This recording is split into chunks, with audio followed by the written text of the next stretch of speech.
வணக்கம். ஒரு நாடு இன்னொரு நாட்டை தாக்குனா பதிலுக்கு அந்த நாடு திருப்பி தாக்கும் இல்லையா? இதுதான் இயல்பு. ஆனா அமெரிக்கா பாகிஸ்தானை தாக்குனா பாகிஸ்தான் ஏன் இந்தியாவை தாக்கணும்? கேட்கவே ரொம்ப விசித்திரமா இருக்குல்ல? தர்க்கத்துக்கே சம்பந்தமில்லாத மாதிரி தோன்ற இந்த புவிசார் அரசியல் அச்சுறுத்தலுக்கு பின்னாடி இருக்கிற ஒரு அதிர்ச்சியான வியூகத்தை பத்தி தான் நாம இன்னைக்கு விரிவாக பார்க்க போறோம். இப்போ நீங்க திரையில பாக்குற இந்த வார்த்தைகள் இதை சும்மா ஏதோ உணர்ச்சி வசப்பட்டு சொன்னதுன்னு நினைச்சிடாதீங்க. இதை சொன்னது யாரு தெரியுமா? இந்தியாவுக்கான பாகிஸ்தானோட முன்னாள் தூதர் அப்துல் பாசித். முறையா இதை படிக்கும்போது இது சுத்தமா அர்த்தமே இல்லாத மாதிரி தான் தோணும். அமெரிக்கா தாக்குனா அதுக்கு பாகிஸ்தான் ஏன் இந்தியாவை தாக்கணும்? ஆனா இந்த ஸ்டேட்மெண்ட்டுக்கு பின்னாடி ஒரு ஆழமான ரொம்ப கால்குலேட் பண்ணப்பட்ட ஒரு உத்தி இருக்கு. அதைத்தான் நாம இன்னைக்கு விளக்க போறோம். இதுதான் இப்போ நம்ம முன்னாடி இருக்கிற அந்த $1 மில்லியன் கேள்வி. சம்பந்தமே இல்லாம அமெரிக்காவுக்கும் பாகிஸ்தானுக்கும் நடக்கிற சண்டையில இந்தியா எப்படி ஒரு பகடைக்காயா மாறுது? இது வரும் கோவத்துல வந்த வார்த்தைகளா, இல்ல இதுக்கு பின்னாடி தெற்காசியாவோட பாதுகாப்பு சூழ்நிலையை தலைகீழ மாத்தக்கூடிய ஒரு பயங்கரமான மிலிட்டரி டாக்டர்னு இருக்கா? வாங்க இதோட ஆழத்துக்குள்ள போய் பார்ப்போம். எந்த ஒரு அச்சுறுத்தலையும் நம்ம சரியா புரிஞ்சுக்கணும்னா முதல்ல அதை யாரு சொன்னா எந்த சூழ்நிலையில சொன்னாங்கன்னு பார்க்கணும். அப்போதான் அதோட உண்மையான வீரியம் நமக்கு புரியும். முதல்ல இந்த அதிர்ச்சியான ஸ்டேட்மெண்டோட பின்னணியை அலசி பார்ப்போம். இந்த அப்துல் பாசித்துங்கிறவர் ஒன்னும் சாதாரண ஆள் கிடையாது.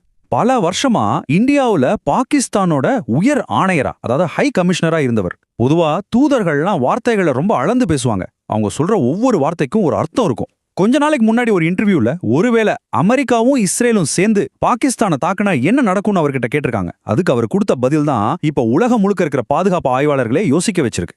சரி, இப்போ பின்னணிய பார்த்துட்டோம். இனிமேதான் நாம இந்த மர்மத்தோட மைய புள்ளிக்குள்ளேயே நுழைய போறோம். இது வெறும் வெத்து மிரட்டல் கிடையாதுங்க. இதுக்கு பின்னாடி தங்களை விட பல மடங்கு சக்தி வாய்ந்த எதிரியை சமாளிக்க பலவீனமான நாடுகள் பயன்படுத்துற ஒரு பயங்கரமான ராணுவ கோட்பாடு ஒழிஞ்சிருக்கு.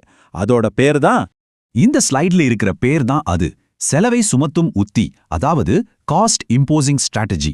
இதை நாம ஒரு சிம்பிள் உதாரணத்தோட புரிஞ்சுக்கலாம் வாங்க. நினைச்சுக்கோங்க, ஒரு பெரிய கம்பெனியோட உங்களால நேரடியா போட்டி போட முடியல. அப்போ நீங்க என்ன பண்ணுவீங்க? அந்த பெரிய கம்பெனியோட முக்கியமான கஸ்டமர்ஸை நீங்க குறி வைப்பீங்க இல்லையா? அவங்களுக்கு பெட்டர் சர்வீஸ் கொடுப்பீங்க. இது மூலியமா அந்த பெரிய கம்பெனியை உங்களோட சண்டை போடுறதை விட சமாதானமா போறதுதான் லாபம்னு ஒரு நிலைக்கு தள்ளுவீங்க. ராணுவத்திலையும் இதே லாஜிக் தான். உங்க எதிரி உங்களை விட ரொம்ப வலிமையானவர்னா அவரை நேரடியா தாக்குறதுக்கு பதிலா அவருக்கு ரொம்ப மதிப்புமிக்க சொத்துக்கள், கூட்டாளிகள் இல்லைன்னா நலன்களை நீங்க டார்கெட் பண்ணுவீங்க. இது மூலியமா உங்களோட சண்டையை தொடருவது அவங்களுக்கு பெரிய நஷ்டத்தை ஏற்படுத்தணும் புரிய வைப்பீங்க. இந்த கம்பேரிசன் பாத்தீங்கன்னா நிலைமைய ரொம்ப தெளிவா நமக்கு காட்டுது. லெஃப்ட் சைட் பாருங்க, பாகிஸ்தானால அமெரிக்கா வரைக்கும் ஒரு மிசைல் அனுப்ப முடியுமா? வாய்ப்பே இல்ல. டெக்னிக்கலா அது சாத்தியமே கிடையாது. அதனால அவங்க என்ன பண்ணணும்? ரைட் சைட்ல இருக்கிற வழியை தான் தேர்ந்தெடுத்தாங்கணும். அதாவது அமெரிக்காவை நேரடியா தாக்காம அமெரிக்காவோட குளோபல் இன்ட்ரெஸ்ட், குறிப்பா அவங்களோட முக்கியமான கூட்டாளிகளுக்கு சேதத்தை உண்டாக்குறது. இதுதான் அவங்க முன்னாடி இருக்கிற ஒரே வழி. இப்போ அடுத்த கேள்வி நம்ம மனசுல வருது. சரி, செலவு சுமத்துறது ஓகே. அதுக்காக அமெரிக்காவுக்கு பிரஷர் கொடுக்க பாகிஸ்தான் ஏன் இந்தியாவை டார்கெட் பண்ணணும்? இந்த கணக்குல இந்தியா எப்படி ஒரு ஹை வேல்யூ டார்கெட்டா மாறுது? இந்த கேள்விக்கான பதிலுக்கு இந்த நம்பர் ஒரு முக்கியமான க்ளூ கொடுக்குது. $67 பில்லியன். அப்பப்பா, இது ஏதோ சின்ன தொகை இல்ல. பல குட்டி நாடுகளோட ஜிடிபியை விட இது அதிகம். யோசிச்சு பாருங்க. அமேசான், மைக்ரோசாஃப்ட், கூகுள் மாதிரி உலகத்தோட பெரிய டெக் ஜாம்பவான்கள் இந்தியாவோட எதிர்கால மேல கட்டின ஒரு பந்தயம் இது. இந்த முதலீடுங்கிறது வெறும் பண சம்பந்தப்பட்டது இல்ல. இது டெக்னாலஜி, வேலைவாய்ப்பு, இந்தியாவோட உலக முக்கியத்துவம்னு பல விஷயங்களை உள்ளடக்குனது. இப்போ எல்லா புள்ளிகளையும் இணைச்சு பாருங்க. இந்தியா இப்போ வெறும் பாகிஸ்தானோட அண்டை நாடு மட்டும் இல்ல. அது அமெரிக்காவுக்கு ஒரு முக்கியமான எக்கனாமிக் பார்ட்னரா, ஒரு ஸ்ட்ராட்டஜிக் பார்ட்னரா வேகமா வளர்ந்துட்டு வருது. இந்தியால அமெரிக்காவோட முதலீடுகள் ரொம்ப அதிகம். அது மட்டும் இல்லாம இஸ்ரேலும் இந்தியாவோட சேர்ந்து ஒரு பாதுகாப்பு வழித்தடத்தை உருவாக்குறாங்க. அதனால பாகிஸ்தானோட கணக்குப்படி இந்தியாவை தாக்குறதுங்கிறது ஒரே கல்ல 2 மாங்க அடிக்கிற மாதிரி. அது அமெரிக்காவோட பொருளாதார நலன்களையும் இஸ்ரேலோட ராணுவ நலன்களையும் ஒரே நேரத்துல பாதிக்கும். பாகிஸ்தானை பொறுத்த வரைக்கும் இது அவங்களோட தற்காப்பு நடவடிக்கை. தங்களை தாக்கிறதுக்கு முன்னாடி எதிரிகள் அதோட விலையை பத்தி யோசிக்கணுங்கிறது தான் அவன் நோக்கம். ஆனா இந்த செலவு சுமத்தும் உத்திங்கிறது பாகிஸ்தான் புதுசா யோசிச்சு கண்டுபிடிச்ச ஒண்ணு கிடையாது.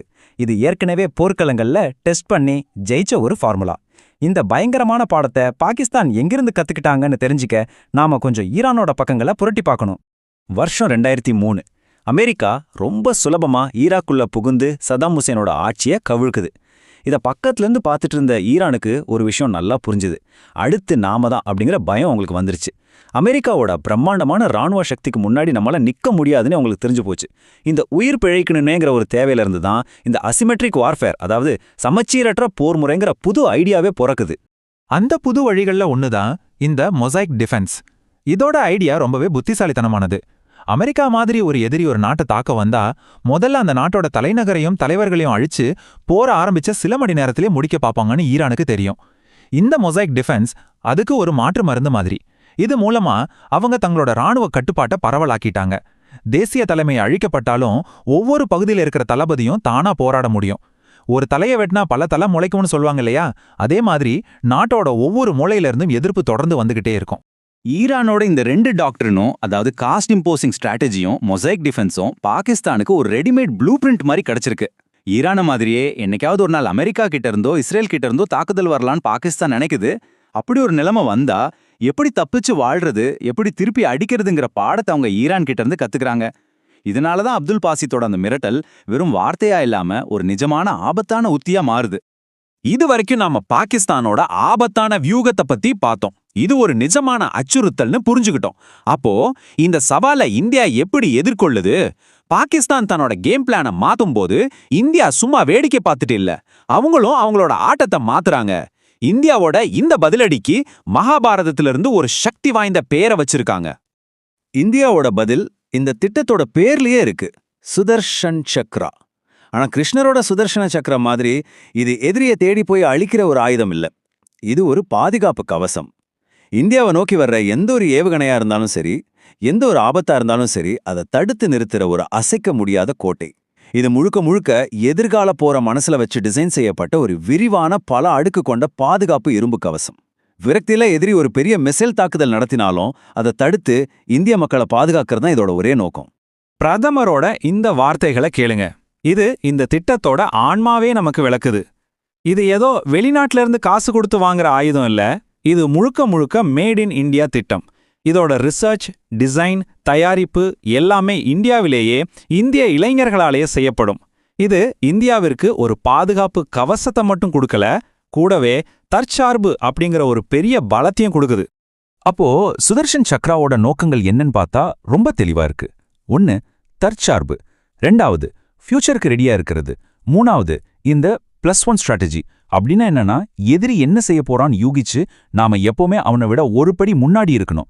பாகிஸ்தான் ஒரு விரக்தியில் இந்த மாதிரி ஒரு பெரிய தாக்குதலை நடத்த வாய்ப்பு இருக்குன்னு எதிர்பார்த்து அதுக்கு ஒரு தடுப்பணையை கட்டுறது தான் இதோட முழு நோக்கம். சுதர்ஷன் சக்ரா மாதிரி ஒரு இரும்பு கோட்டையை நம்ம கட்டினாலும் நம்ம மனசுல ஒரு முக்கியமான கேள்வி எழாம இல்ல. இந்த மாதிரி மறைமுகமான எங்கிருந்து வரும்னே கணிக்க முடியாத அச்சுறுத்தல்களுக்கு மத்தியில ஒரு தற்காப்பு மட்டும் போதுமா? இந்த கேள்வி நம்மள ஆழமா யோசிக்க வைக்குது இல்லையா? ஒரு பக்கம் ஒரு நாடு தன்னோட கவசத்தை பலப்படுத்திக்கிட்டே இருக்கு, இன்னொரு பக்கம் இன்னொரு நாடு அந்த கவசத்தை எப்படி உடைக்கலான்னு புதுசா வாள்களை செஞ்சுக்கிட்டே இருக்கு.